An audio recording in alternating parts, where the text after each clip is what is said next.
Apocalipsis capítulo 1, versículo 11, dice: escribe en un libro lo que veas y envíalo a las 7 iglesias, a Éfeso, Esmirna, Pérgamo, Tiatira, Sardis, Filadelfia y Laodicea. El 16 de junio del año 2009, un grupo de pastores hispanos de la Asociación de Potomac tomaron la decisión de ir a Turquía, al Asia Menor, para recorrer estas 7 iglesias. Sí, las iglesias a las cuales el Señor le escribió un mensaje directo que iba a representar toda la historia del cristianismo, comenzando con Éfeso, la iglesia también representada en Apocalipsis como la iglesia pura y sin mancha, y terminando con Laodicea, la iglesia con algunas dificultades en el final de la historia del cristianismo, pero con un mensaje también alentador. La iglesia que no solamente esperaría al Señor, sino que le vería regresar por segunda vez. Este viaje resultó inspirador no solamente en el aspecto turístico, en el aspecto del conocimiento de los lugares donde fueron dirigidas estas cartas, sino también en el terreno espiritual.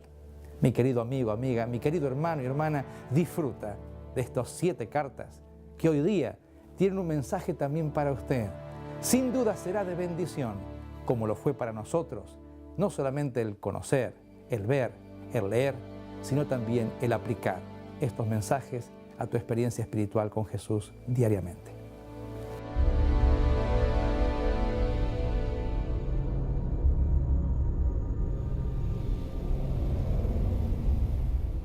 Les saluda el pastor Fausto Salazar para compartir con ustedes la hermosa experiencia de introducirnos en el mundo de Apocalipsis mediante el mensaje del testigo fiel y verdadero a las 7 iglesias en Asia. Es un gusto para mí compartir el testimonio de la iglesia de Éfeso. La palabra de Dios dice así, en Apocalipsis capítulo 2, verso 1 en adelante. Escribe al ángel de la iglesia en Éfeso, el que tiene las 7 estrellas en su diestra, el que anda en medio de los 7 candeleros, dice esto: yo conozco tus obras y tu arduo trabajo y paciencia, y que no puedes soportar a los malos, y has probado a los que se dicen ser apóstoles y no lo son, y los has hallado mentirosos. Y has sufrido y has tenido paciencia, y has trabajado arduamente por amor de mi nombre, y no has desmayado. Pero tengo contra ti que has dejado tu primer amor. Recuerda, por tanto, de dónde has caído, y arrepiéntete, y haz las primeras obras. Pues si no, vendré pronto a ti, y quitaré tu candelero de su lugar, si no te hubieres arrepentido. Pero tienes esto, que aborreces la obra de los Nicolaitas, las cuales yo también aborrezco. El que tiene oído, oiga lo que el Espíritu dice a las iglesias. Al que venciere, le daré a comer del árbol de la vida, el cual está en medio del paraíso de Dios.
Éfeso ha sido considerada una de las joyas de la arquitectura de aquel tiempo por los majestuosos templos que fueron construidos allí. El principal dedicado a Artemisa o a Diana de los Efesios.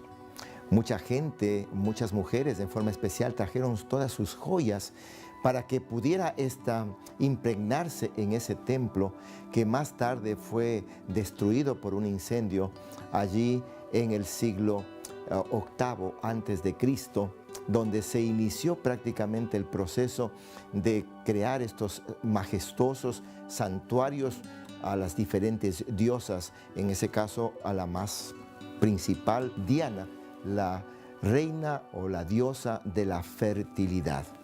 En el nacimiento de Carlos Magno, ahí pudimos encontrar que en el año 326 a.C. prácticamente se inicia la destrucción de este tipo de santuarios y deja un legado, así decirlo, de cómo se construyeron monumentos, auditorios, inclusive en uno cuando Pablo mismo se dirigió a la multitud allí para hablarles del Dios verdadero. Demetrio, que era uno de los fabricantes de todos estos reliquias de Diana, se vio afectado por eso, causó un revuelo allí, pero mucha gente recibió el mensaje. Y así fue como fieles siervos de Dios, como Priscila y Aquila, invitaron al gran Apolos para que pudiera evangelizar aquel lugar.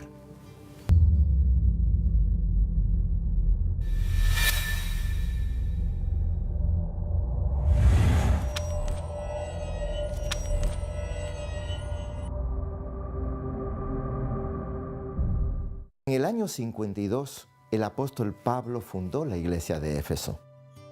Por encomio de dos buenos líderes misioneros, Aquila y Priscila, fueron aquellos quienes comenzaron esa obra maravillosa en la iglesia de Éfeso. Más tarde invitaron a Apolos, un gran evangelista, para que pudiera predicar el evangelio, y así se inició la obra en la iglesia de Éfeso. Proféticamente considerada Éfeso como la iglesia apostólica llena de amor, que en la profecía iría del año 31 al año 100.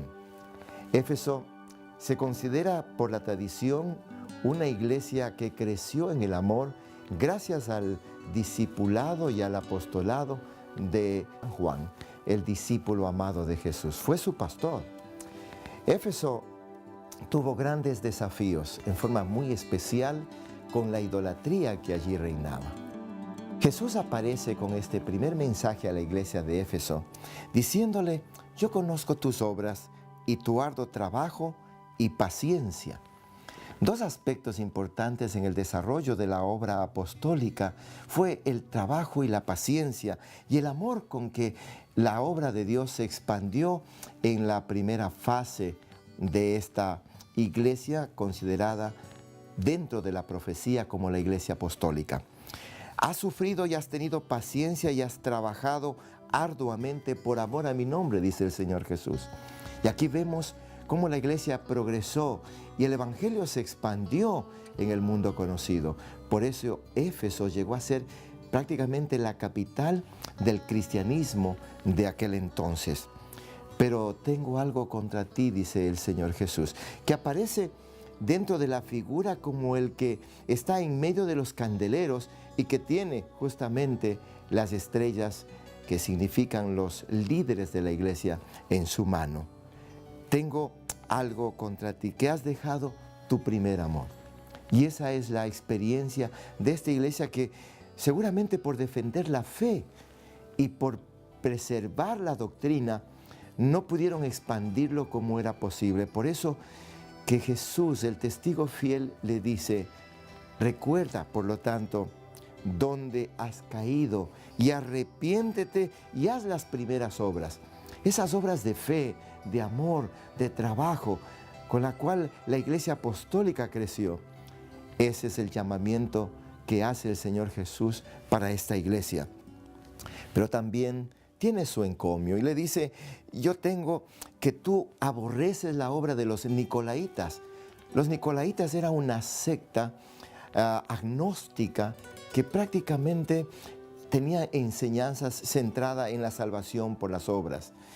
También ellos pensaban de que podían vivir como querían, sin tener que guardar los mandamientos de Dios ni respetar su ley.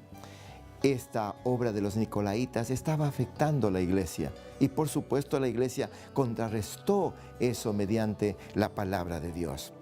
Y luego menciona, y también quiero que tú puedas comprender que si vuelves a las obras primeras, yo vendré pronto a ti, y si no te arrepientes, quitaré el candelero de su lugar si no te hubieres arrepentido.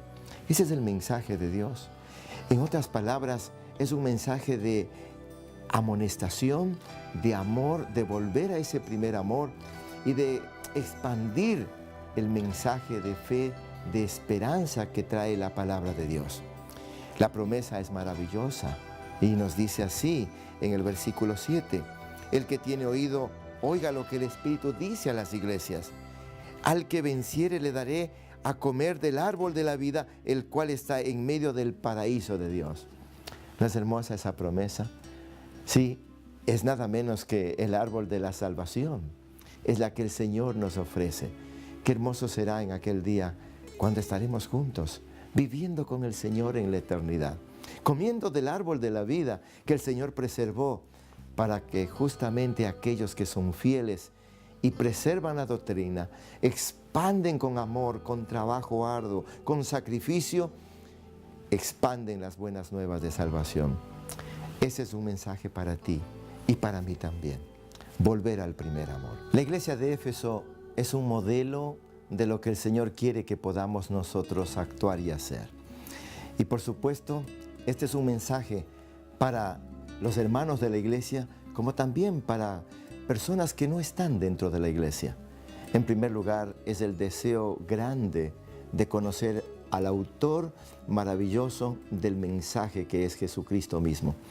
Él es el que entrega este mensaje a la iglesia y es la invitación de amor a aceptarlo a Él como Señor y Salvador. Y aquellos que hemos aceptado al Señor Jesús, a volver a ese amor verdadero, al primero que fue la que llenó nuestro corazón de gozo, de alegría, de felicidad. Jesús viene pronto y espera ver una iglesia pura, una iglesia con un trabajo arduo, con un sacrificio, pero sobre todo distribuyendo o representando el amor de Jesús en cada cosa que hacemos. Esa es la invitación para ti en esta hora. Volver al primer amor o enamorarnos de Jesús de una manera tal que estemos dispuestos a dejarlo todo y a sacrificarlo todo para honrar su nombre y ser merecedores de un día estar allí con nuestro Señor junto al árbol de la vida. Espero que ese sea tu anhelo y ese sea tu deseo, para que en este llamado tú también puedas decir: mi Señor, espero por ti y anhelo pronto verte. Que así sea. Amén.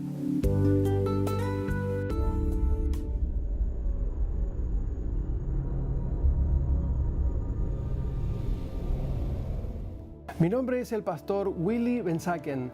Actualmente me encuentro pastoreando 4 iglesias y es muy grato para mí en esta hora el poder compartir con ustedes este estudio de las 7 iglesias de Apocalipsis. A continuación voy a leer el versículo de Apocalipsis, capítulo 2, los versículos del 8 a 11 que están en relación al mensaje de la iglesia a Esmirna. Dice lo siguiente: y escribe al ángel de la iglesia en Esmirna, el primero y el postrero, el que estuvo muerto y vivió, dice esto: yo conozco tus obras y tu tribulación y tu pobreza, pero tú eres rico, y la blasfemia de los que se dicen ser judíos y no lo son, sino sinagoga de Satanás. No temas en nada lo que vas a padecer. He aquí el diablo echará a alguno de vosotros en la cárcel para que seáis probados y tendréis tribulación por 10 días. Sé fiel hasta la muerte y yo te daré la corona de la vida. El que tiene oído, oiga lo que el Espíritu dice a las iglesias. El que venciere no sufrirá daño de la muerte segunda.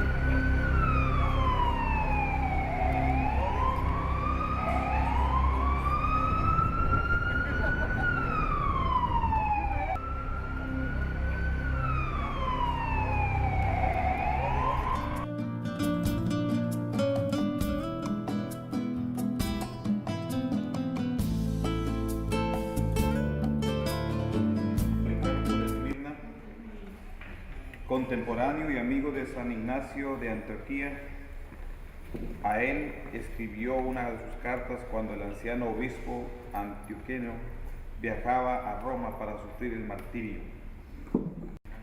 Policarpo forma parte del conjunto de los llamados padres apostólicos o padres de la Iglesia, directamente relacionados con los apóstoles, con San Juan Evangelista.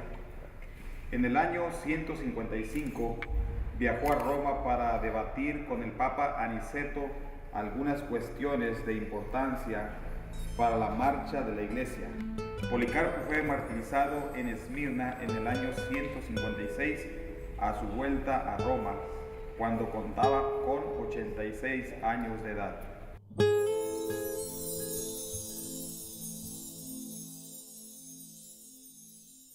Esmirna fue la primera ciudad en Asia Menor en erigir un templo para Dea Roma, la diosa Roma.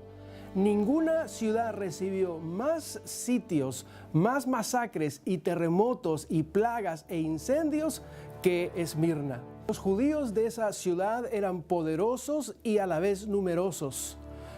Su amargo antagonismo a los cristianos se manifiesta no solamente en esta carta, sino en la que Ignacio remitió a los de Esmirna. Escatológicamente pertenece al período de la persecución de la iglesia naciente bajo el poder de los romanos. Los cristianos de Esmirna padecieron por lo menos 10 grandes persecuciones en mano de los romanos y muchos de sus emperadores quienes estaban en contra de ellos. El más notable mártir fue Policarpo, discípulo de Juan, que se cree que fue el pastor de esa iglesia cuando éste escribió esta carta. Policarpo murió en la hoguera alrededor del año 155 después de Cristo en la cima del monte Pagus. El mensaje se halla en Apocalipsis, el capítulo 2, los versículos 8 al 11, y va del año 100 al año 313 después de Cristo, y se la reconoce como el período de la iglesia perseguida.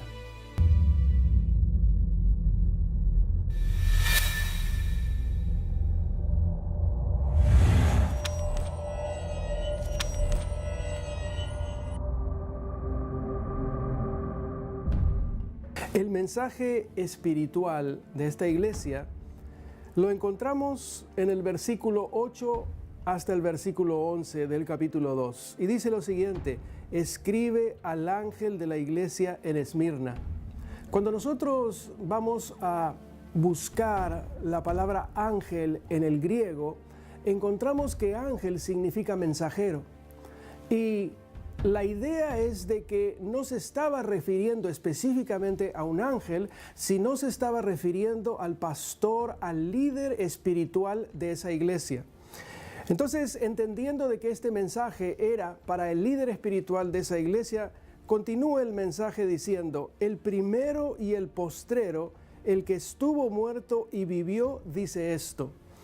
¿Quién fue alguien que estuvo muerto y que vivió? Es otra manera de poder nosotros entender que se refiere a Cristo Jesús. En otras palabras, este mensaje para esta iglesia, para este pastor, este líder espiritual, viene de Cristo Jesús. Versículo 9 dice, yo conozco tus obras y tu tribulación y tu pobreza. El Señor Jesús conoce perfectamente bien lo que esta iglesia está pasando, cuáles son las dificultades por las cuales ellos están teniendo. Y cuando Él menciona esto, no es un panorama necesariamente halagador, porque Él menciona allí de que van a pasar por tribulación. Y es cierto, esta es la iglesia que se llamó la iglesia perseguida, porque pasaron por mucha tribulación, pasaron por momentos donde ellos fueron despojados de las cosas materiales que tenían, pero luego el Señor le dice, pero tú eres rico. Esa riqueza no era una riqueza material, sino era una riqueza de carácter, era una riqueza de fe, era algo que ellos tenían y que habían aprendido a desarrollar a través de su relacionamiento con Cristo Jesús. Pero luego sigue diciendo el mensajero, que es el Señor Jesús, y la blasfemia de los que se dicen ser judíos y no lo son, sino sinagoga de Satanás. Tal vez una mejor traducción sería allí sinagoga del acusador. Y se está refiriendo básicamente a ese grupo de judíos que vivían allí y que tenían una tremenda animadversión. Ellos eran poderosos, eran numerosos y querían combatir y desaparecer prácticamente a todos los cristianos de aquella época. Y ellos se convirtieron en los acusadores. La historia menciona que ellos propugnaron más de una de las persecuciones las cuales ellos sufrieron. Pero el versículo 10 es un versículo muy hermoso porque el Señor Jesús, el que estuvo muerto y que ahora vive, les dice lo siguiente, no temas en nada lo que vas a padecer. Y uno se pone a pensar, ¿quién no tendría que tener miedo a la tribulación, a la persecución? Humanamente, ciertamente, cada uno de nosotros va a tener ese temor, pero si sabemos en quién nosotros hemos confiado, si sabemos que el autor y el dueño de la vida nos está dando la garantía y nos está diciendo que no debemos de temer, en realidad no tenemos absolutamente nada que temer. Es interesante que en la Biblia nosotros encontramos la expresión no temas, no tengas miedo 365 veces. Lo cual quiere decir que en algún momento que pasemos por una situación sumamente dura en nuestra vida, podemos aferrarnos a una de esas para ese día y decir, no voy a temer, porque el Señor realmente sabe qué es lo que se está refiriendo. Sigue diciendo allí, he aquí el diablo echará a alguno de vosotros en la cárcel para que seáis probados y tendréis tribulación por 10 días. Estos 10 días, si nosotros utilizamos el método de día por año para interpretación profética, comenzaron el año 303 y concluyó en el año 313. Y fue el período, fueron los 10 años de mayor persecución que sufrieron los hermanos de esta iglesia en manos del emperador Diocleciano. Y esta persecución terminó con el emperador Galerio. Y sin embargo, a pesar de que ellos iban a pasar por sufrimiento, muchos iban a entrar en la cárcel y algunos de ellos iban a morir, el Señor de todas maneras les dice lo siguiente, sé fiel hasta la muerte y yo te daré la corona de la vida. Lo cual quiere decir de que ellos tenían que mantenerse fieles a lo que habían creído, seguir manteniendo ese carácter que habían adquirido como resultado del relacionamiento con Cristo Jesús.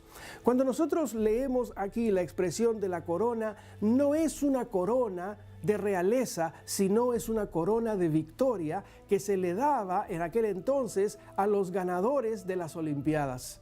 El Señor les estaba garantizando a ellos que tendrían la oportunidad de que si se mantenían fieles hasta el final, recibirían en el reino de los cielos la corona de los victoriosos.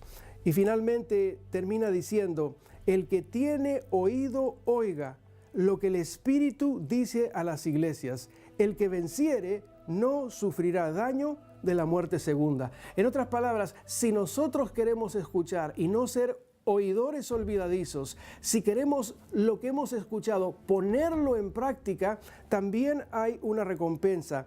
El vencedor, por segunda vez se menciona, no sufrirá daño de la muerte segunda. Hoy día los seres humanos mueren y estos hermanos ciertamente murieron, pero los que se mantuvieron fieles, de acuerdo a las promesas del libro de Apocalipsis, tendrán la posibilidad de no morir la muerte segunda, que es la muerte eterna. De acuerdo a las promesas de la palabra del Señor, si somos fieles, nosotros también, aún en los momentos de dificultad que podamos estar pasando, en los momentos de privación, en los momentos que muchas veces dan ganas de mencionar y decir que la fe no sirve absolutamente para nada, si nos mantenemos fieles, nosotros también en este tiempo recibiremos las mismas promesas que el Señor Jesús le dio a esta iglesia, de que no pasaremos por la experiencia de la muerte eterna, sino que al resucitar tendremos la oportunidad de ir a vivir con Cristo Jesús por la eternidad. Que Dios pueda bendecir a cada uno de ustedes y que este deseo no sea simplemente una teoría, sino sea un estilo de vida y parte de la vivencia diaria que cada uno de ustedes y nosotros tenemos que pasar. El mensaje concluye en el versículo 11 cuando dice: el que tiene oído, oiga lo que el Espíritu dice a las iglesias. Y es exactamente lo que el Señor quiere que nosotros en este tiempo podamos comprender. Este mensaje no es simplemente un mensaje histórico para los hermanos del pasado. Este es un mensaje que cobra una terrible actualidad en el tiempo en el que nosotros estamos viviendo. Si hacemos un recuento de lo que vemos a nuestro alrededor, no solamente de las situaciones que ocurren en los países, sino las situaciones que ocurren en nuestras propias vidas, sí, podemos decir que en más de un caso estamos teniendo persecuciones, estamos teniendo tribulación, estamos teniendo situaciones duras y difíciles, y a veces cuestionamos: ¿vale la pena ser cristiano?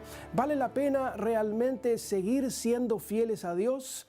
Y sin embargo el Señor dice: sigue escuchando lo que el Espíritu está diciendo. Si nos mantenemos fieles, la última parte dice que el que venciere no sufrirá daño de la muerte segunda. Todos nuestros hermanos de esta iglesia hoy día descansan, pero descansan con la promesa de que a pesar de que ellos murieron físicamente, cuando ellos vuelvan a resucitar, cuando ellos vuelvan a vivir, ellos no pasarán por la muerte eterna, sino tendrán la recompensa que Dios les prometió como resultado de su fidelidad. Nosotros también en este tiempo, si soportamos la tribulación, si soportamos aún la persecución de nuestros familiares, aún de nuestro trabajo, aún de diferentes situaciones, si nos mantenemos fieles al Señor, la recompensa que ellos recibieron será también nuestra recompensa. Nosotros tendremos esa misma posibilidad de no pasar por la muerte segunda, sino poder llegar a vivir esa vida eterna que solamente viene como resultado de mantenerse fiel a Cristo Jesús. Que Dios pueda bendecirles a cada uno de ustedes, que podamos en esta hora tomar la decisión de, pase lo que pase, mantenernos aferrados de la mano de Cristo Jesús para poder recibir la recompensa que Él está tan llano de querer darnos a cada uno de nosotros. Es mi deseo. Amén.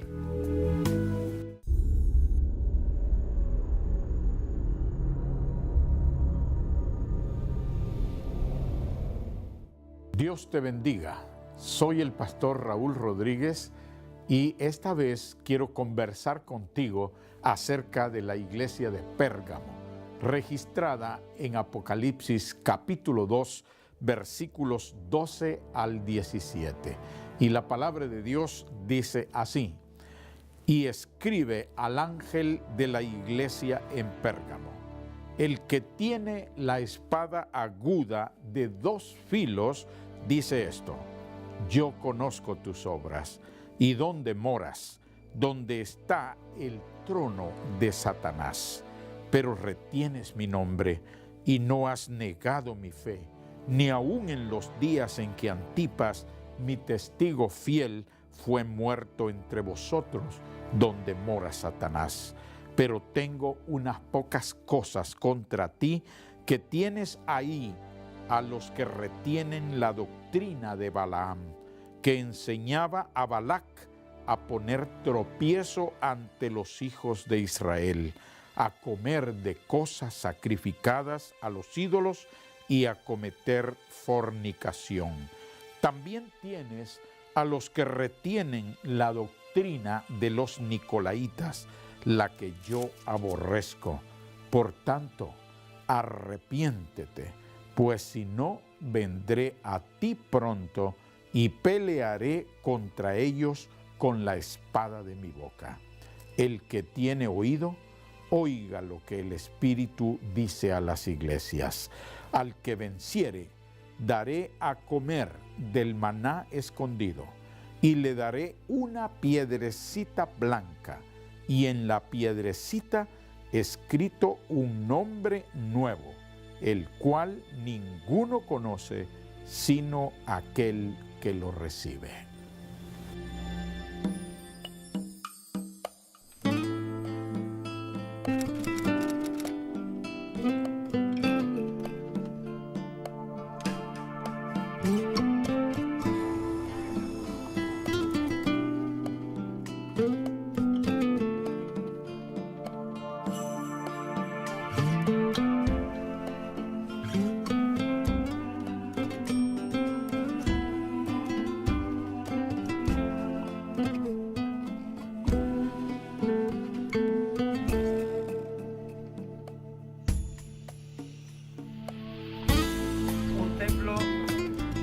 Estilo, o sea, 6 columnas en la fachada, quiere decir.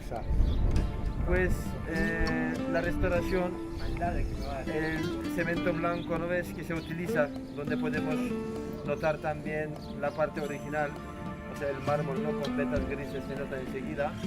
Ahí en este frontal que han levantado, ¿ves? Han quedado 2 cabezas de medusas. Hay 2 caras de medusas, no se pueden ver, la górgona que estaban poniendo, ¿no? En algunos puntos de los templos, sobre todo para que la gente tuviera respeto, tuviera miedo, ¿no? Al lugar sagrado.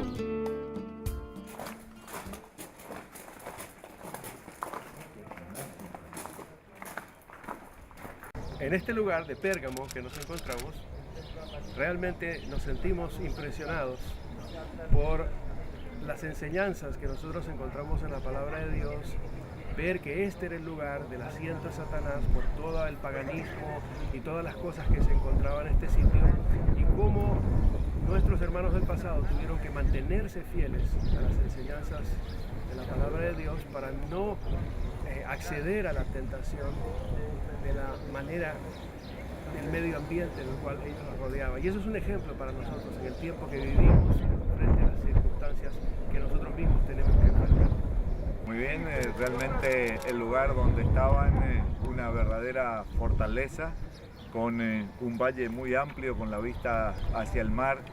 Estas columnas labradas de mármol en la altura en la cual nos encontramos realmente impresionan, y sin duda el mensaje que encontramos relativo a Pérgamo cobra mayor significado al estar aquí en este lugar y poder vivir en cierta manera proyectándonos en la historia lo que los habitantes de esta zona vivieron en el pasado. Pérgamo, la iglesia del Apocalipsis, estaba situada en una de las ciudades más grandes del Asia Menor. Era la ciudad de Pérgamo, ubicada en una colina estratégica, y esta ciudad pertenecía a los Seleucidas, el imperio de Alejandro Magno.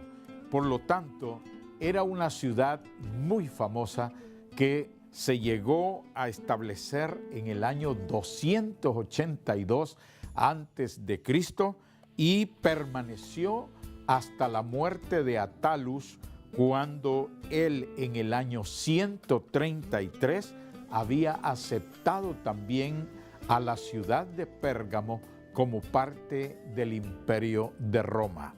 Por lo tanto, en un valle donde corría el río Cascus, allí ella se abastecía para todas las necesidades de esta gran ciudad, y en medio de ella estaba justamente la iglesia de Pérgamo. Pérgamo, como ciudad, tenía la segunda biblioteca más grande del Asia Menor. Allí estaba la primera biblioteca, que estaba en Alejandría, y la segunda era justamente Pérgamo. Ellos adoraban a un dios Zeus, y en una parte muy vista de la montaña habían levantado un altar donde hacían todos los sacrificios de los seres humanos al dios Zeus. También adoraban a Artemis, la diosa de Éfeso, y también adoraban a otros dioses como Asclepius, que lo consideraban un dios local entre ellos. Vale la pena mencionar que Hipócrates, el gran médico, era justamente nacido en Pérgamo. Los cristianos llamaban al culto de Asclepius el culto a Satanás. El altar al dios Zeus, que sobresalía de la montaña, fue nombrado como la silla de Satanás, porque sencillamente se habían dado nombres que los cristianos no aceptaban. Uno de ellos es que el dios Asclepius quería decir Salvador, y sabiendo que el único Salvador era el Señor Jesucristo, los cristianos lo rechazaban. También en la historia se registra que el emblema sagrado de Asclepius era el dios de la sanidad, y por lo tanto lo representaron con la serpiente, y esto por supuesto contradecía los principios de los cristianos de aquel tiempo. Por lo tanto, Pérgamo, aquella ciudad enorme, la más grande de Asia Menor en su tiempo, ahora había desarrollado muchas características que la constituían en una ciudad prostituida, pervertida y a la vez idólatra, que ofendía al Padre Celestial. Por eso es que los cristianos estaban predicando el Evangelio en Pérgamo para contrarrestar la influencia maléfica de los habitantes de la ciudad, los continuos sacrificios, el incienso permanente que salía del altar de Zeus. Esa era la mayor prueba de que esta ciudad estaba lejos, muy lejos de los propósitos de Dios.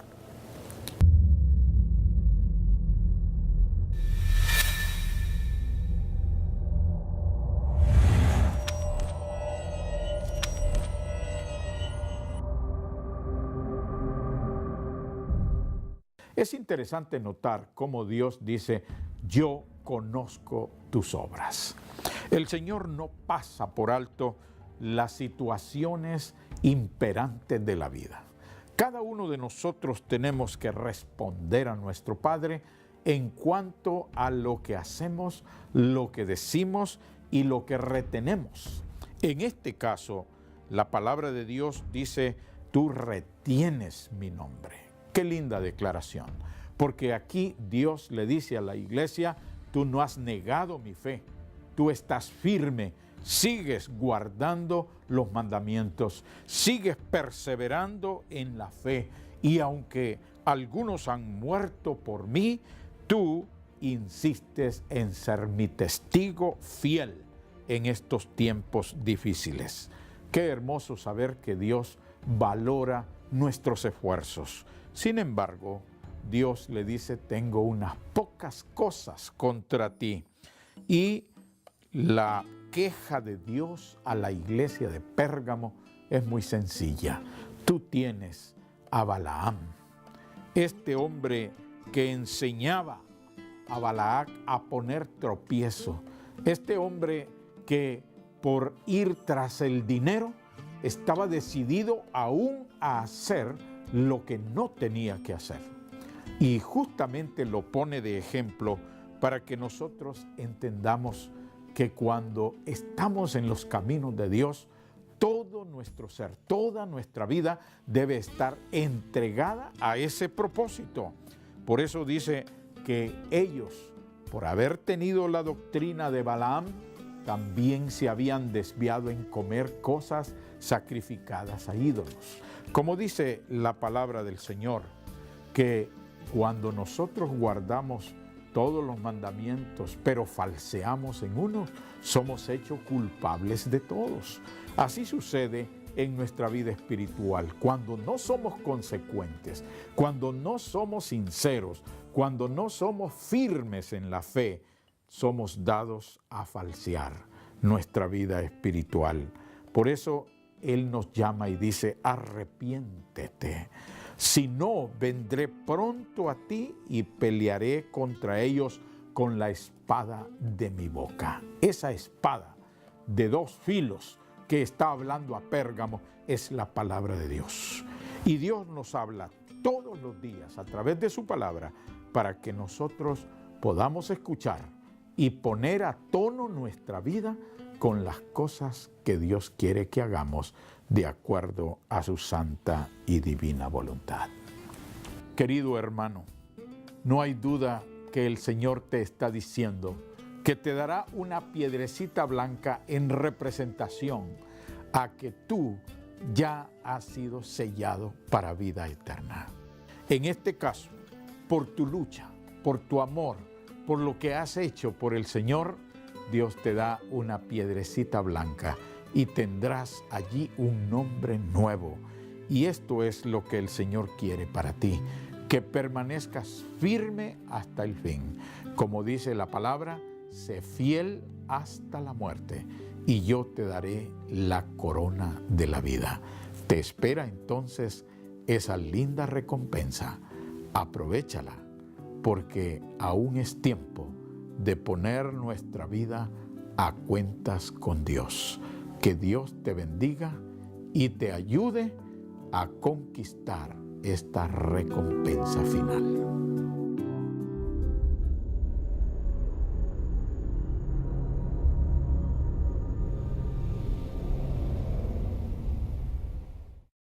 Gusto en saludarles. Quien les habla, el pastor Oliver Villamizar. Estoy a cargo de 4 iglesias y en esta ocasión quisiera compartir con ustedes la carta escrita a Tiatira que se encuentra en el libro de Apocalipsis, el capítulo 2, versículo 18 al 29. Escribe el ángel a la iglesia de Tiatira. Esto dice el Hijo de Dios, el que tiene ojos que resplandece y como llama de fuego sus pies, que parecen bronce al rojo bruñido. Conozco tus obras, tu amor y tu fe, tu servicio, tu perseverancia. Sé tus últimas obras son más abundantes que las primeras. Sin embargo, tengo en tu contra que toleras a Jezabel, esa mujer que se dice ser profetisa. Con sus enseñanzas engaña a mis siervos, pues los conduce a cometer inmoralidades sexuales y a comer alimentos sacrificados a ídolos. Le he dado un tiempo para que se arrepienta de su inmoralidad, pero no quiere hacerlo. Por eso le voy a postrar en lecho de dolor. A los que cometen adulterio con ella los haré sufrir terriblemente, a menos que se arrepientan de los que aprendieron de ella. A los hijos de esa mujer los heriré de muerte. Así sabrán todas las iglesias que yo soy el que escudriño la mente, el corazón, y a cada uno de ustedes le daré de acuerdo a sus obras. Ahora el resto de los que están en Tiatira, he de decir a ustedes que no siguen esa enseñanza ni han aprendido del mal llamado profundo secreto de Satanás, les digo que ya no les pondré ninguna otra carga. Eso sí, retengan con firmeza lo que ya tienen hasta que yo venga. Así que al que salga vencedor, cumpla mi voluntad hasta el fin. Le daré autoridad sobre las naciones, así como yo la he recibido de mi Padre. Él les gobernará con puño de hierro, les hará pedazos como vasija de barro. También le daré la estrella de la mañana. El que tenga oídos, oiga lo que el Espíritu dice a las iglesias.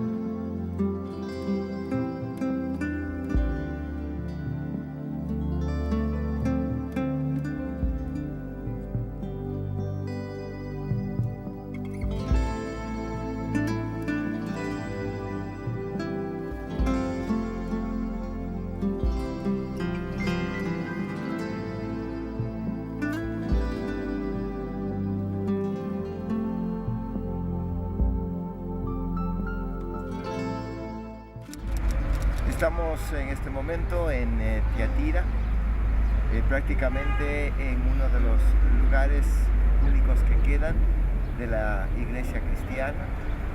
Es una ciudad progresiva esta que estamos, y da tristeza ver de que en realidad no se ha conservado lo que debería haberse conservado en relación con el cristianismo. Pero aquí estamos en este lugar y deseamos, por supuesto, que el mensaje de Tiatira, de la fidelidad, también llegue hasta nosotros.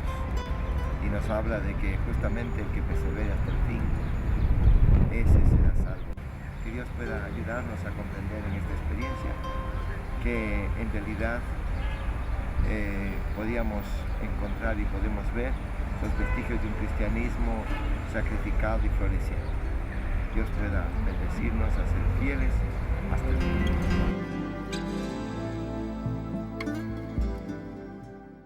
Tiatira fue fundada por Seleuco I en el año 301 al 218 a.C. Tiatira está situada cerca al río Lico, al norte de Lidia.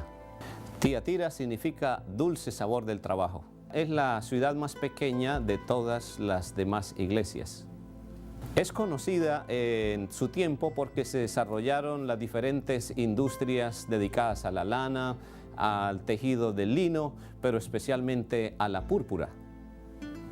Actualmente, cuando visitamos Tiatira, vamos a encontrar solo escombros, y más bien pocos, pues vamos a encontrar la ciudad moderna de Asikar, que quiere decir en turco el castillo blanco.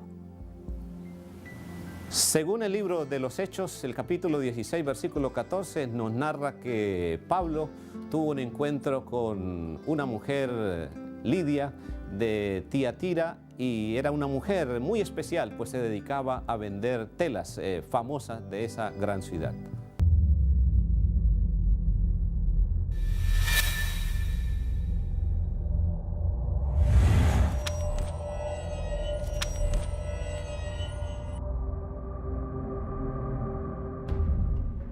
El mensaje a la iglesia de Tiatira es un mensaje especial, diferente a las demás iglesias, porque en esta carta se presenta a Jesús como el Hijo de Dios, pero con dos características muy importantes que dice en el versículo 17 y 18. Dice de la siguiente manera: he aquí tiene sus ojos que resplandecen como llama de fuego, sus pies que parecen como al rojo vivo.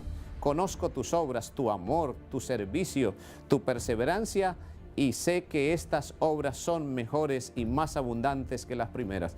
Me llama la atención poderosamente cómo se identifica a Cristo Jesús como que lo ve todo, es decir, que traspasa las murallas, que traspasa cualquier corazón humano, y también nos dice que sus pies son con bronce bruñido. Quiere decir que Cristo Jesús tiene pies de ser un triunfante, un triunfador.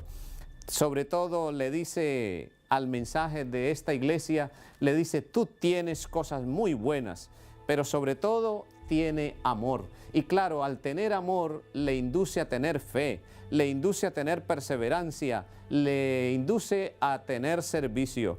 Así que la Biblia nos habla de que todos los dones son muy importantes, pero hay uno mayor, y ese es el amor.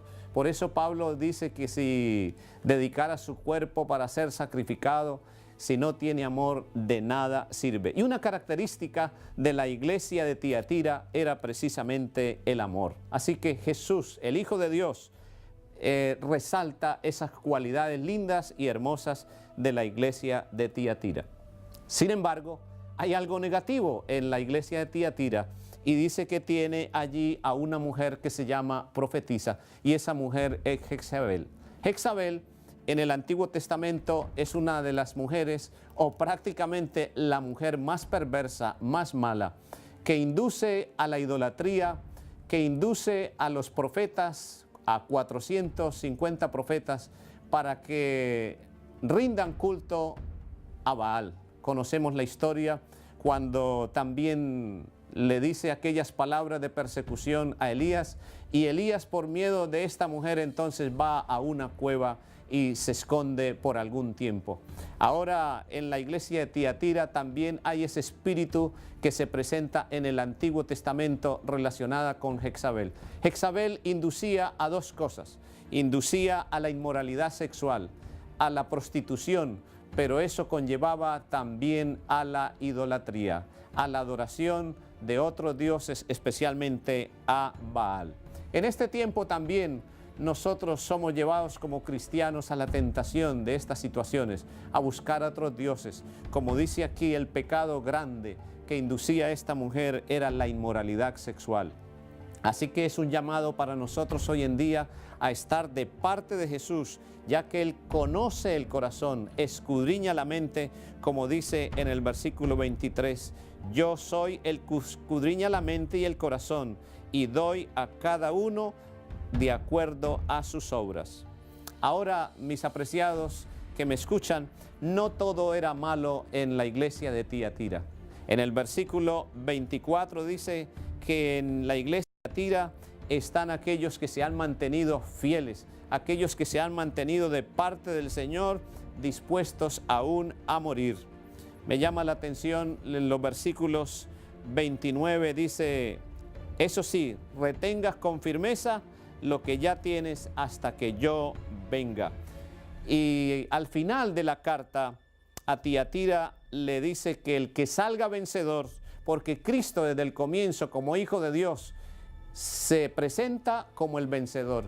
Para aquellos que crean en Jesús, entregan su vida, salgan del pecado, salgan de las enseñanzas de Jezabel, Él los va a convertir en vencedores, así como Él ha sido un vencedor. Por eso la Biblia menciona en uno de los pasajes maravillosos cuando dice que a través de Cristo somos más que vencedores. Así que el versículo 26 dice, el que salga vencedor y cumpla mi voluntad hasta el fin, le daré autoridad sobre las naciones. Así como he recibido de mi Padre, Él las gobernará con puño de hierro y las hará pedazos como vasija de barro. ¡Qué privilegio maravilloso! Vamos a recibir el mismo privilegio que tuvo Jesús, lo vamos a recibir del Padre para gobernar las demás naciones. El versículo 29 dice, también le daré la estrella de la mañana, es decir, a Cristo Jesús. Las Sagradas Escrituras mencionan que Cristo Jesús es la estrella de la mañana. Pensemos en algo así como una persona se pierde en la montaña, está perdido y no haya qué hacer en la noche oscura y cae a los huecos y espera que llegue la mañana, y al venir la mañana, allá a lo lejos ve una estrella y dice, oh, me alegro porque ha llegado el día, porque el día significa que hay luz ahora y ahora vendrá el sol. De la misma manera, la Biblia presenta que tú y yo podemos tener hoy en día la estrella de la mañana, es decir, la que nos guía, la que nos alumbra a una vida mejor, a un horizonte diferente. Apreciado amigo que me escuchas y hermano, el mensaje que hemos estudiado de la iglesia de Tiatira es para nosotros también hoy. El Cristo Jesús que presenta la Biblia nos habla y está dispuesto a ayudarnos si estamos en alguna situación de lo que pasaron los hermanos de la iglesia de Tiatira, por aquellas enseñanzas y aquellas prácticas de sexualidad, de inmoralidad. También Jesús quiere ayudarnos y se nos presenta como el vencedor. Quiere hacerte un vencedor. ¿Te gustaría ser un vencedor en esta hora?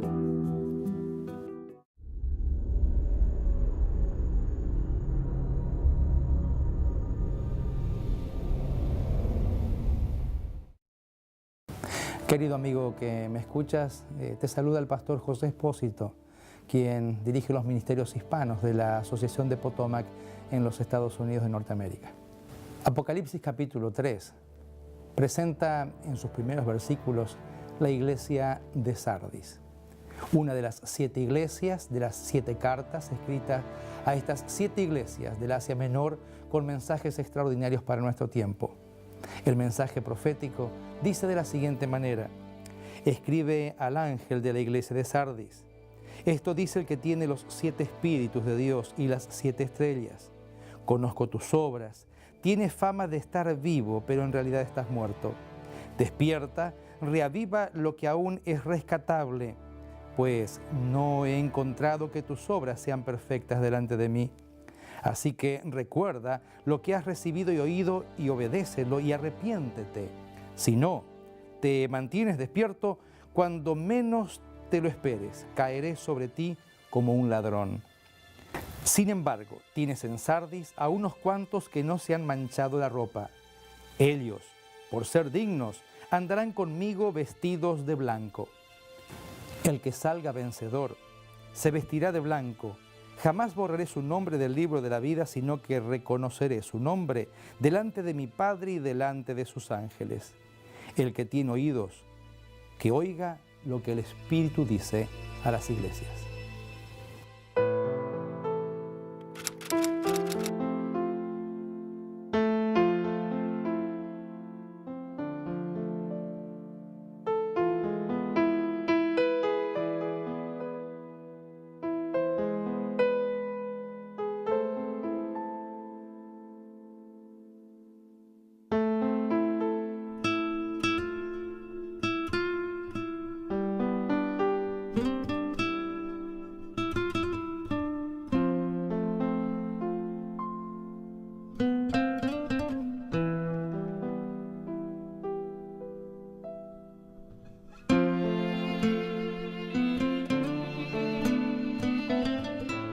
Esta iglesia es un llamado para nosotros hoy en día para permanecer firmes y fieles al Señor. El llamado es que, a pesar de que sean las situaciones duras de la vida, nos debemos mantener pendientes para un día recibir de Jesús las vestiduras blancas que Él promete allí al mensaje de Sardis. Que Dios nos ayude y Dios nos bendiga para ser fuertes y fieles al Señor hasta el fin.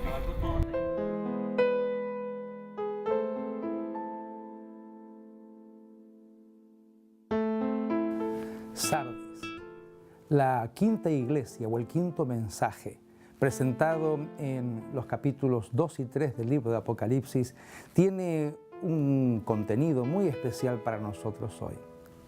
Sardis significa canto de gozo, y esta ciudad fue establecida al pie del monte Tmolos. Creso, en el siglo VI, fue quien la diseñó y quien también le dio a esta ciudad una popularidad muy grande, puesto que un río que corría por la ciudad traía oro e hizo de esta ciudad una ciudad riquísima, una ciudad poderosa. En el 549 a.C., Ciro, Ciro el persa, conquistó esta ciudad que hasta su tiempo había sido inexpugnable. No había manera de conquistar Sardis, pero uno de los soldados de Sardis, que había salido de la ciudad, al regresar, sin darse cuenta, su casco, su yelmo cayó y quedó marcando la entrada secreta que tenían los soldados y habitantes de Sardis para entrar a la ciudad. Por ese camino fue que Ciro dirigió a sus tropas e ingresó a la ciudad, la tomó por asalto y también la destruyó. Sí, en esta ciudad también se encontraba algo muy especial. Sus habitantes se dedicaban, especialmente la comunidad judía, a la confección de ropas y especialmente al teñido de las ropas. Sí, de lana que con distintos colores utilizaban para popularizar no solamente la ciudad, sino también venderlas como de alta calidad. Fue esta ciudad la ciudad de Sardis, que está representada en el mensaje profético también en el tiempo que la reforma protestante se iba a iniciar desde 1517 hasta 1798 con un mensaje especial. Si vamos al periodo profético, Martín Lutero surge en este tiempo de la iglesia de Sardis profética, marcando la presentación del mensaje de la justificación por la fe. Qué extraordinaria iglesia, su historia, su mensaje y su contenido para nuestros días es inigualable.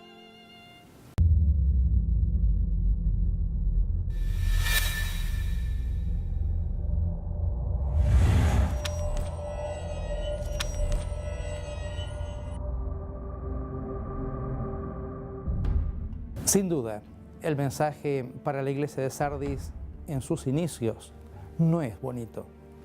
Expresa el profeta por mandato del Señor que los habitantes de esta iglesia, los miembros de esta iglesia de Sardis, tenían nombre de que estaban vivos, pero en realidad estaban muertos. Sí, si vamos a la historia, es exactamente esa la realidad de Sardis. Una iglesia rica, engordada por la popularidad de su ciudad, por la fuerza económica también de la ciudad, que aún un terremoto no le hizo perder la fuerza y la energía que tenía como comunidad industrial. Pero el mensaje sigue diciendo, ten cuidado, porque si no te arrepientes y no cambias de dirección, pronto voy a venir hacia ti como ladrón. Voy a entrar por un lugar secreto y voy a destruirte. Tal vez ejemplificado esto por lo que había ocurrido con Ciro siglos anteriores, donde justamente casi como ladrón había entrado para tomar y destruir la ciudad. Pero el mensaje termina con una parte de optimismo. Tienes unas pocas personas en Sardis que no han manchado sus ropas. El contraste o la metáfora es extraordinaria. Justamente los habitantes de Sardis, gran parte de ellos, se dedicaban a teñir ropas. Y sin duda sus ropas se manchaban en la tarea misma que realizaban tiñendo ropas que luego eran vendidas, telas que eran vendidas. Ahora, dice que aunque esta tarea era un tanto riesgosa y que sin duda los llevaba a las personas que trabajaban a manchar sus ropas, había unas pocas personas que aunque hacían esta tarea, no habían manchado sus ropas. Vivimos en un mundo donde, sin duda, Satanás intenta mancharnos con la mancha de pecado. Pero en el mensaje de Sardis había algunas personas que, aunque vivían en medio de las tinturas de su ciudad, podían conservarse sin ser manchados. ¡Qué extraordinario! Hoy día, como también en 1517, con la Reforma Protestante, cuando la Iglesia había caído en la peor de sus apostasías, un grupo de personas comenzó a predicar, bajo el liderazgo de Martín Lutero, la justificación por la fe, la sangre de Cristo que limpia de todo pecado. Sí, mi querido amigo, amiga, aunque vivamos en un mundo lleno de maldad, lleno de pecado, lleno de codicia, lleno de inmoralidad, hay unas pocas personas que pueden mantenerse delante del Señor, puras y sin mancha. ¿Por qué? Porque han aceptado la sangre expiatoria de Cristo, porque dependen de Él, porque viven cada día en comunión con Él. ¿No te parece extraordinario? Dice que si te mantienes de esta manera, no borraré tu nombre del libro de la vida. Esto nos lleva a una extraordinaria reflexión. No solamente el Señor puede anotar nuestro nombre en el libro de la vida, sino que también puede ser borrado. ¿Cuál es la manera de no permitir que esto acontezca? Es vivir dependiendo de Jesús, nuestro suficiente Salvador, aquel que tiene la iglesia en sus manos, aquel que tiene tu vida en sus manos y puede conducirte hasta el final del camino, dependiendo de Él, para darte la corona de la vida. ¿Para qué? Para que ese nombre tuyo permanezca todavía en el libro de la vida. Y cuando se pase lista de los redimidos, tú puedas ser de esos que no han manchado sus ropas, sino que se mantuvieron puros y sin mancha delante del Señor.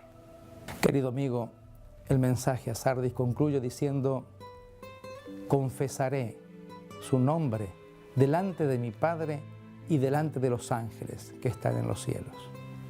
Qué hermoso, qué sublime es saber que Jesús va a confesar, va a presentar tu nombre delante del Padre, delante de los ángeles que están en los cielos. Él mismo lo expresó cuando estuvo aquí en la tierra: el que me confesare delante de los hombres, también yo le confesaré delante de mi Padre que está en los cielos. Sin duda, mi querido amigo, amiga, mi querido hermano, hermana, en esta hora tú puedes reflexionar sobre: ¿estás confesando el nombre del Señor Jesús delante de las personas con las cuales te relacionas a diario? Si así lo haces, también el Señor confesará tu nombre delante del Padre, delante de los ángeles. Esto es maravilloso. No va un abogado humano, no va a representarte un ser humano, va a representarte Cristo Jesús, Dios, hombre, Salvador, Redentor, intercesor, tu esperanza. Confiesa tu nombre, presenta tu nombre como redimido por su sangre para vivir juntamente con Él por la eternidad. No dejes pasar esta oportunidad. Recíbelo en tu corazón y Él confesará delante del Padre tu nombre.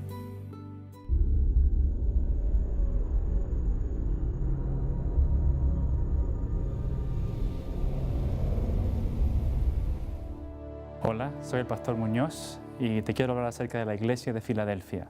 En Apocalipsis capítulo 3, empezando en el versículo 7, dice: esto dice el santo, el verdadero, el que tiene la llave de David, el que abre y ninguno cierra, y cierra y ninguno abre. Yo conozco tus obras.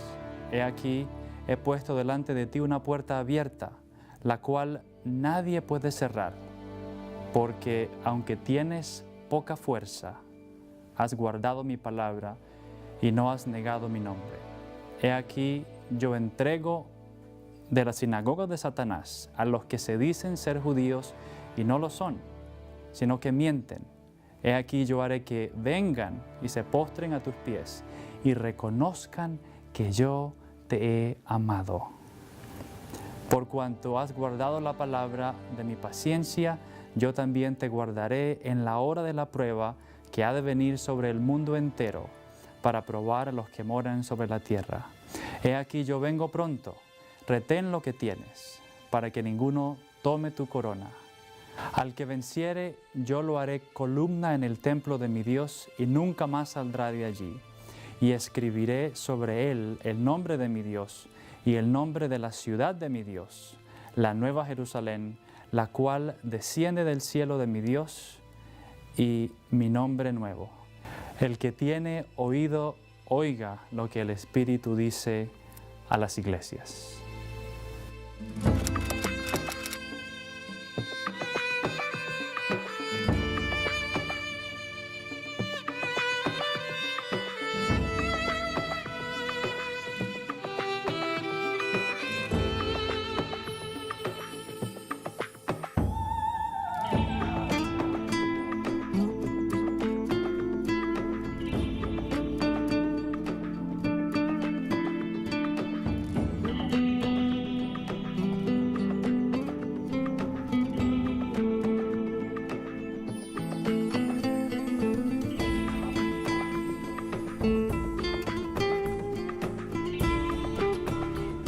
Me parece que esta es una linda oportunidad para recordar a la iglesia de Filadelfia, la iglesia del amor fraternal, que estuvieron luchando aquí por predicar el Evangelio y que en los tiempos en que esta iglesia se desarrolló realmente eran tiempos difíciles, pero que lograron superarlos por el amor a Dios que habían manifestado ellos. Y esta iglesia tiene un mensaje, el mensaje más hermoso: permanecer en el amor de nuestro Dios.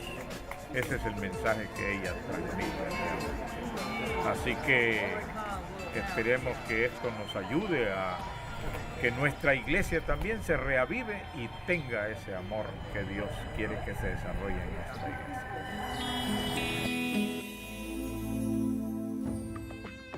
Filadelfia está ubicada en el interior de Asia Menor Occidental, sobre el río Cógamos. un río tributario del Hermos, estuvo al pie del monte Molus, sobre el camino a Colosas. 40 kilómetros al sudeste de Sardis se encontraba esta ciudad de Filadelfia, la más nueva de las 7 ciudades imperiales, que iba desde Roma hasta el cercano Oriente. La ciudad era conocida como la Puerta al Oriente. La ciudad fue establecida por Atalo II, de sobrenombre Filadelfo. Filadelfo, el nombre del fundador, significa el que ama a su hermano, por el gran amor que sentía por su hermano Eumenes II de Pérgamo durante el reinado de su hermano. Filadelfo fue su asistente más leal. Dirigió con éxito el ejército de su hermano en varias guerras y más tarde se convirtió en su fiel embajador ante su aliado Roma. Allí, Adelfo ganó el respeto y la admiración de los romanos por su fidelidad a su hermano. Esta ciudad, construida por Filadelfo, fue destruida por el terremoto del año 17 después de Cristo y fue reconstruida por Tiberio. Por causa de su belleza, los escritores antiguos llamaban a la nueva ciudad la pequeña Atenas, tal como Filadelfo era conocido por su fidelidad a su hermano. Así la Iglesia, la verdadera Filadelfia, hereda y cumple este mismo atributo al mostrar una férrea lealtad.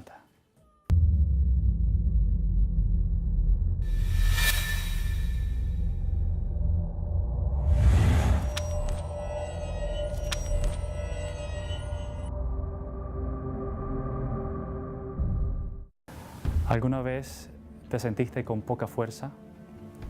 Bueno, cuando Jesús le habla a los miembros de la iglesia en Filadelfia, Él se refiere a ellos como los que eran con poca fuerza y les da instrucciones específicas. Es la iglesia de Filadelfia la 6ª iglesia en el relato bíblico que Juan nos presenta y es una de las pocas que no recibe ningún tipo de regaño, por así decirlo. Él dice, por ejemplo, en el versículo 8, dice, yo conozco tus obras. He aquí, he puesto delante de ti una puerta abierta. Ahora, ¿qué quiere decir esto de la puerta abierta? Explica enseguida el profeta y dice, es una puerta abierta la cual nadie puede cerrar. Continúa diciendo, la razón por la cual esa puerta nadie puede cerrar. Dice, la razón por la cual esta puerta que Jesús abre y nadie puede cerrar es porque la iglesia de Filadelfia dice, tiene poca fuerza. Después explica la razón por la cual esta iglesia todavía puede vencer. Dice Jesús, sí, la iglesia tiene poca fuerza, yo le abro la puerta que nadie puede cerrar. Y dice, porque tú has guardado, en el versículo 8 al final, dice, porque has guardado mi palabra y no has negado mi nombre. Puede ser que una persona no tenga la fuerza que quisiera tener, pero todos tenemos la posibilidad de mantenernos fiel al llamado de Jesús y de obedecer su palabra. Amigo que me escuchas, hace un momento te pregunté acerca de si alguna vez estuviste cansado. Obviamente todos nosotros hay un momento en el que nos sentimos cansados o como la iglesia de Filadelfia, con poca fuerza. Quiero contarte una historia acerca de un jovencito, Juan Carlos. Juan Carlos llegó a la iglesia un día. Estaba allí y estaba solo. Se veía de ropa sucia, algunos remiendos sobre su pantalón. Su mamá no quería que él viniera a la iglesia. Su padre estaba ausente, su padrastro lo golpeaba por venir a la iglesia. Este era el caso de alguien que efectivamente no solamente se sentía con poca fuerza, pero efectivamente estaba con poca fuerza desde cualquier ángulo que tú lo miraras. Pero en el corazón de este niño surgió el sueño de llegar a ser un siervo de Dios. Y decidió que, aunque tenía poca fuerza, aunque a las apariencias no tenía ninguna esperanza de llegar a ser nada, ni nadie, que él iba a seguir el consejo que el Señor le había dado a la iglesia de Filadelfia, una iglesia que como él también estuvo con poca fuerza. Y él decidió guardar la palabra de Jesús y también como Filadelfia no negar su nombre, aunque aún miembros de la iglesia le decían a Juan Carlos que dejara su sueño de un día llegar a ser pastor. Bueno, una de las promesas que Dios le dio a la iglesia de Filadelfia era que si se mantenía fiel y vencía hasta el final, Dios la convertiría en una columna en el templo de Dios. Hoy día Juan Carlos no solamente es pastor, pero es una columna en la iglesia de Dios y es presidente en uno de los campos misioneros de la iglesia, dirigiendo a muchos y guiando a muchos otros con pocas fuerzas a recordar el consejo del Señor para los débiles. Puede ser que tú también encuentres la fortaleza en Jesús al saber que no tienes que limitarte o quedarte donde estás. Yo te invito para que, como Filadelfia y como Jesús, recibas la promesa del Señor de que Él te hará una columna en su iglesia mientras tú no niegas su nombre y obedeces cada palabra de Él. Dios te bendiga.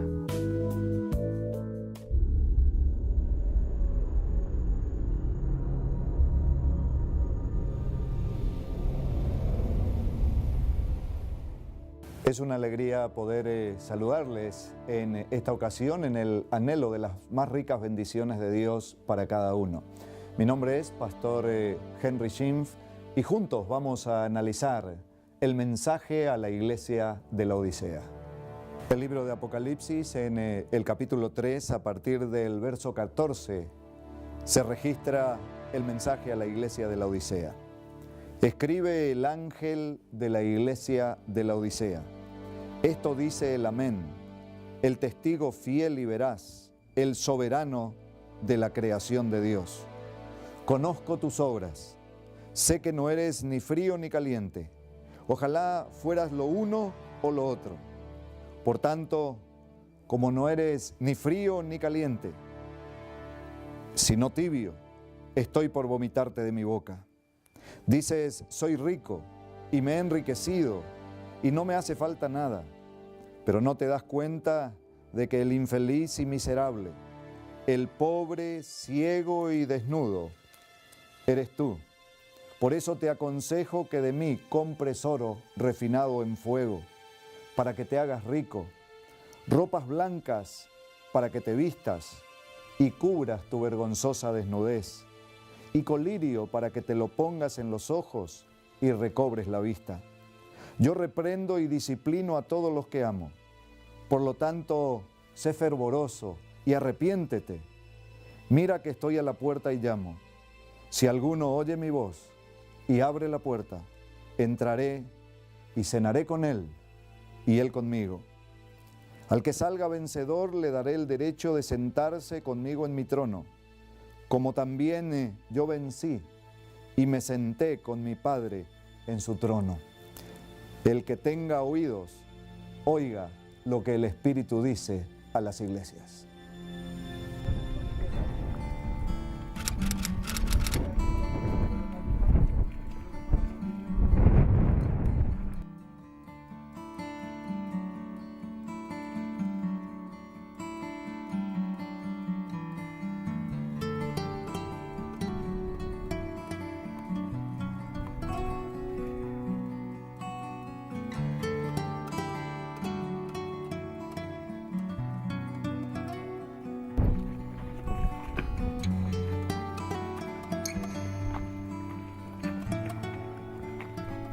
Me ha parecido impresionante, uniendo con lo que dice la palabra del Señor, pues esto nos ayuda para que podamos concatenar, unir lo escrito con lo que hemos visto en este lugar y poder enseñarle mejor a nuestros hermanos y de esa manera poder tener mejor el concepto de lo que era antes y lo que es ahora la iglesia de la Odisea.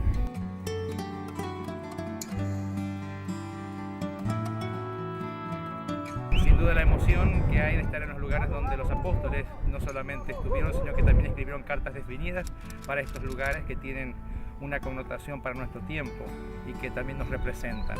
Sin duda, la arqueología demuestra la veracidad de las Sagradas Escrituras y nuestra realidad es que no pase lo mismo con nosotros, de que seamos en el futuro ruinas, sino que podamos ver a Jesús venir por segunda vez.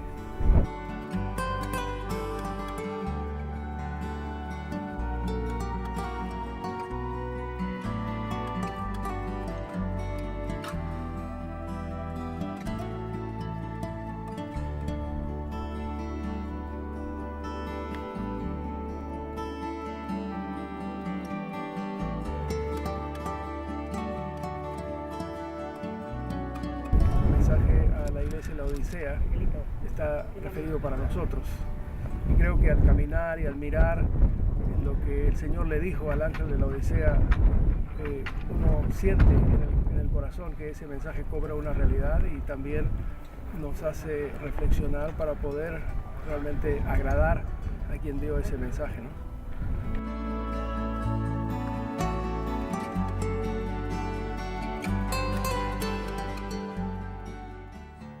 La Odisea está ubicada en una elevación rodeada de un rico y fértil valle.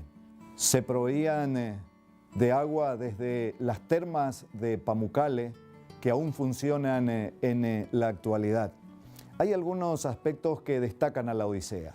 La Odisea producía una tela negra que era muy conocida y muy valiosa en su época. La Odisea era el centro de los acueductos romanos, una ciudad, un enclave bancario y comercial. Poseía 2 teatros, uno griego y uno romano. En el área de la medicina, la Odisea fabricaba, producía en el lugar un ungüento que calmaba el dolor producido por el astigmatismo y era muy famosa en el mundo contemporáneo. Tenemos que destacar que las ruinas de la Odisea son las más recientes en proceso de restauración. Tuvimos el privilegio de ver cómo estaban recién colocando los carteles indicadores y ver a un gran número de personas trabajando en la remoción de los escombros y en las tareas arqueológicas. La ubicación geográfica la posiciona en una situación privilegiada. Si algo me ha impactado al recorrer la zona es entender que el mensaje de la Biblia a la iglesia de la Odisea está contextualizado en su situación geográfica. Hacia un costado podemos ver las montañas, las altas montañas cercanas a la ciudad de Colosa, con nieve, agua fría. Situados en el anfiteatro griego de la Odisea, podemos ver hacia la parte de atrás, hacia nuestras espaldas, la cascada de algodón, el castillo de algodón. Justamente en las ruinas de la antigua Hierápolis, este centro de aguas termales, aguas calcáreas que se desbordan por la meseta en un blanco realmente fulgurante. Se destaca allí el blanco de estas aguas calcáreas. Esto nos permite entender que el mensaje de la Odisea estaba perfectamente contextualizado. Agua fría por un lado, agua tibia o caliente por otro, y posicionados allí en ese anfiteatro podemos ver el origen de ambas fuentes de agua.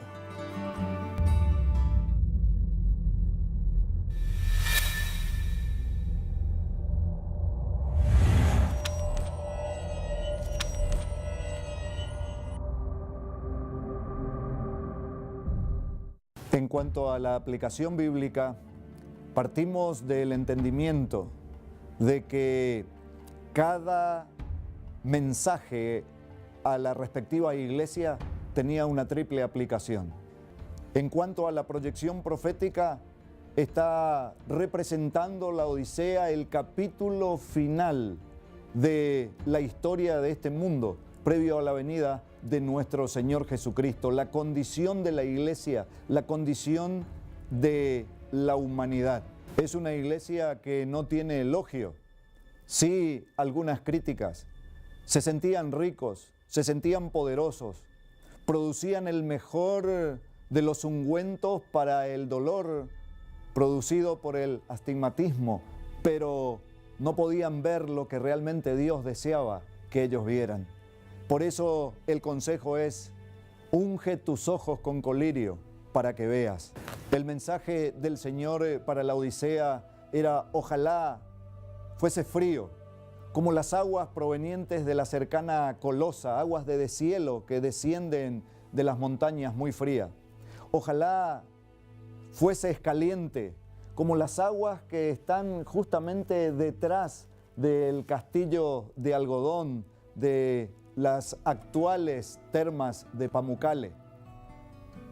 Pero lamento, dice el Señor, que eres tibio, tibio como las aguas de esas termas cercanas, que a través de un acueducto abierto llegaba hasta la misma ciudad de la Odisea.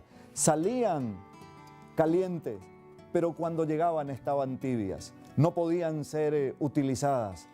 Se utiliza esto para representar la triste situación espiritual del mundo que nos toca vivir al final de la historia de la humanidad, donde estamos tan ocupados en asuntos materiales, tan invadidos por el secularismo, tan preocupados por las situaciones económicas, materiales, de salud, que no le estamos dedicando el tiempo que el Señor requiere a las cosas espirituales, darle la verdadera dimensión en su verdadera proyección.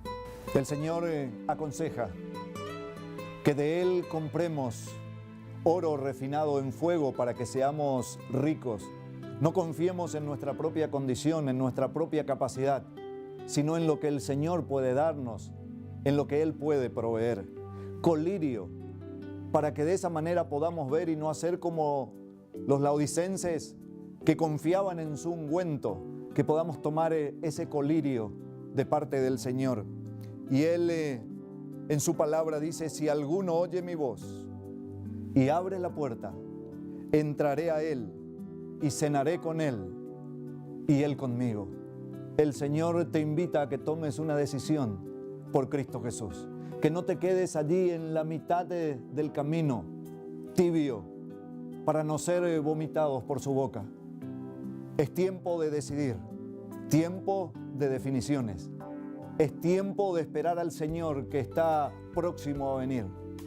Es tiempo de volver a Él, tiempo de cultivar los valores espirituales, tiempo de rendir nuestras vidas a aquel que todo lo puede, que te ama, que te llama, que te invita, que desea que formes parte de aquellos que han de ser salvos. Espero que hayas disfrutado de estos mensajes de Jesús a las 7 iglesias del Apocalipsis.